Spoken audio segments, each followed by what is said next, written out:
Isang kakaibang role ang gagampanan ni Dingdong Dante sa kanyang bagong pagbibidahang Kapuso series. Alamin kung ano yan sa chika ni Nelson Canlas. Sweet ang newlyweds sa sina Dingdong Dantes at Marian Rivera sa kanilang Palawan romantic getaway nitong Valentine weekend. Sinorpresa pa nga ni Dingdong ng bouquet of red roses ang kanyang misis. Nakasingit pa kami ng isang maliit na bakasyon, hindi ba?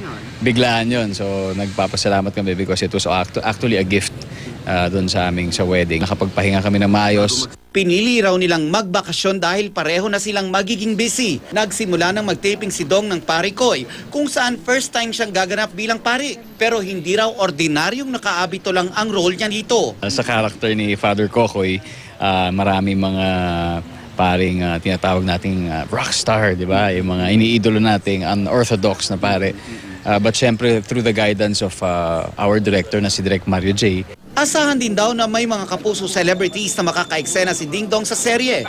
Kaya't may posibilidad makaeksena niya ang kanyang misis na si Marian. Sa taping kahapon, buena mano sina Mark Heras at Chris Bernal. Ngayon lang kami ulit ni Kuya Dong nakasama sa trabaho si Kuya Dong. And first time ko din makakatrabaho si Direk Mario J. Siyempre, iba yung feeling na maging parte ka ng show ni Dingdong. So, salamat kasi na-consider ako dito na mag-guest and maka-excite na rin si Dingdong. Nelson Canlas, updated sa Showbiz Happenings.